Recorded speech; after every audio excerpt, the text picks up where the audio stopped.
We all know them. They've been on the unit since before you were in nursing school. They know where every piece of equipment is hidden. They've seen every surgeon's meltdown, and frankly, they've forgotten more about clinical care than most people learn in a decade. But lately, they are cutting corners, or maybe being dismissive to the new grads, or perhaps just stuck in a we've always done it this way mindset that is starting to affect patient safety. You're the charge nurse. You know you need to say something, but the thought of giving constructive feedback to a 20-year veteran makes your stomach drop. You feel like a student auditor trying to tell a master chef how to boil water. Today, we are going to fix that. I'm going to give you the psychological framework and the exact scripts to move from intimidation to influence. This is how you lead the person who taught you how to lead. Phase 1, the internal audit mindset. Before you even open your mouth, we have to fix your internal compass. The biggest mistake leaders make is approaching a senior nurse with a correction mindset. If you go in trying to fix the nurse, they will smell the lack of respect from a mile away, and their defenses will go up instantly. Instead, we use the legacy lens. You aren't correcting a subordinate, you are consulting a stakeholder.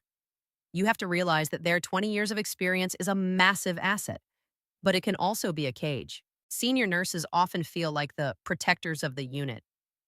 When you give feedback, they don't hear you did this wrong, they hear you are no longer valuable. The shift, you aren't giving feedback on a task, you are giving feedback on their impact on the unit's future. Phase 2, the sandwich is dead.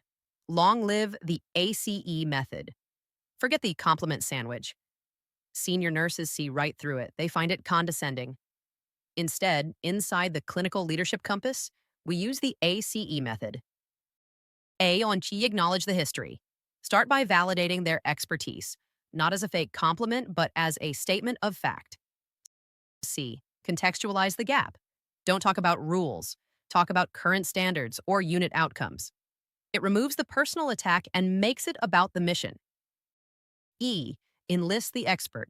This is the secret sauce. Ask her how to solve the problem. Let's look at a script for a senior nurse who is being short with the new hires. We will call her Joan. Joan, I wanted to pull you aside because your clinical eye on this unit is unmatched. You're the person everyone looks to when things get critical. Acknowledge. However, I've noticed a shift in the energy during handovers lately, and some of the newer nurses are becoming hesitant to ask questions. I'm worried we're going to miss a safe tea catch if they're too intimidated to speak up. Context. As someone who has mentored half this staff, how do you think we can bridge that gap so they feel as confident as you do? Enlist. See what happened? You didn't tell her she was being mean. You told her she was too powerful to be ignored, and then you asked for her help. Phase 3. Handling the we've always done it this way rebuttal. What happens when she pushes back? Ellis, I've been doing this for 20 years and no one has ever died because of X. This is the expert trap. When this happens, do not argue clinicals. You will lose. Instead, argue evolution. The script. I completely respect how we've handled this in the past and it's served us well. But the reason I'm bringing this up isn't because the old way was bad, it's because the system we are working in now has changed.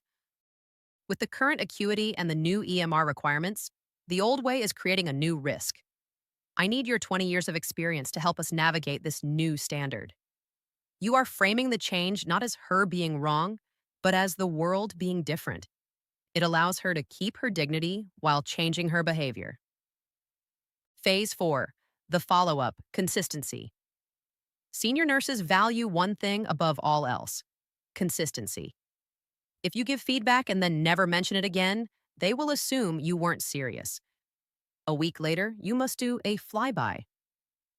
Hey, Joan, I noticed you took that extra minute to walk through the chest tube setup with the new grad this morning. That is exactly the kind of leadership this unit needs. Thank you for leaning into that.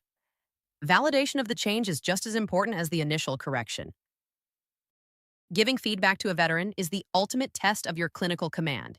It requires a mix of humility and absolute backbone. It's not easy, and you shouldn't have to practice these conversations in your head at 3 a.m. This is exactly why we created the Leadership Lounge inside the Clinical Leadership Compass course. In the lounge, we actually role-play these scripts. We talk about the specific personalities on your unit and help you find the right words to command respect without creating a war. If you're ready to stop avoiding the hard conversations and start building a unit culture that respects your leadership and their experience, click the link below. Join the course, get the scripts, and I'll see you inside the Leadership Lounge. Respect the past, but lead the future. I'll see you in the next shift.